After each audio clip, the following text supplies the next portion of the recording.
Elon Musk এনেকুৱা এজন ব্যক্তি যাক খেলিবলৈ গ'লে লগৰবোৰে খেদে, যাক স্কুলত লগৰবোৰে এদিন ইমান বেয়াকৈ মাৰিছিল যে মাৰপিট কৰিছিল যে তেওঁ সেই ঠাইতে বেহুচ হৈ গৈছিল আৰু চকুৰে তেজ বাগৰি ওলাইছিল।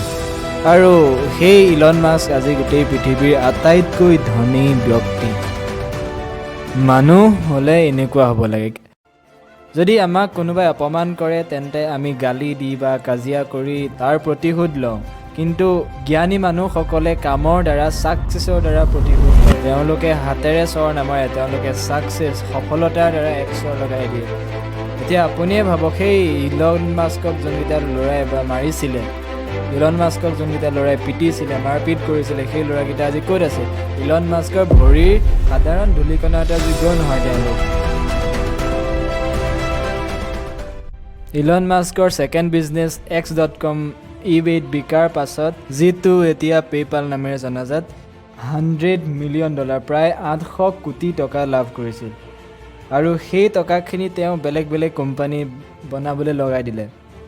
পাৰিলেহেঁতেন গাড়ী কিনি ঘৰ কিনি গাড়ী কিনি টকাখিনি উৰুৱাই দিব, কিন্তু তেওঁ সপোন আছিলে বেষ্ট হোৱাৰ, ৱৰ্ল্ডৰ টপত অহাৰ। আৰু তেওঁ বেষ্ট হৈ দেখুৱালে, কিন্তু সংঘৰ্ষ তেতিয়াও শেষ হোৱা নাছিল। তেওঁ স্পেceX যেতিয়া ষ্টাৰ্ট কৰিছিল, ৰকেট ইঞ্জিন কিনিবলৈ ৰাছিয়া গৈছিল, কিন্তু বহুত অপমান কৰিলে ৰাছিয়ান চাইণ্টিষ্টবিলাকে আৰু শুনামতে তেওঁক জোতাত থুৱাই দিছিলে। ফটুৱা বুলি কৈ পেলাই তেওঁ জোতাত থুৱাই দিলে।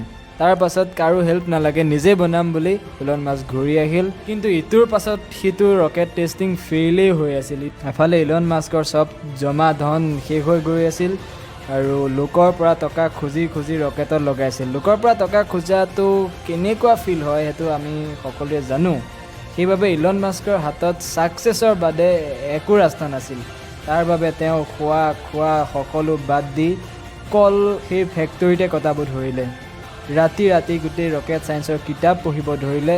খোৱা চববিলাক ফেক্টৰীতে কৰিব লগা হৈছিল, কিন্তু তাৰ পাছতো ফেইল হৈছিল। কিন্তু তেনেস্থলত এজন সাধাৰণ মানুহে কি কৰিব বাৰু? চব বাদ দিব, তেওঁ ডিপ্ৰেছড হৈ যাব। হোপফুলি 4 নম্বৰ বাৰ ছাকচেছফুল হৈ গ'ল ইলন মাস্ক। ভাবক, নোহোৱা হ'লে কি হ'ল হয়?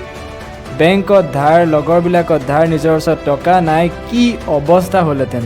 চ' ছাকচেছফুল হ'বলৈ হ'লে অলপ পাগল হ'ব লাগিব আৰু ইমান কষ্ট কৰিব লাগিব যাতে ভগৱানেও কৈ দিয়ে যে এয়া তোৰ ভাগ্য নহয়, এয়া তোৰ প্ৰাপ্য।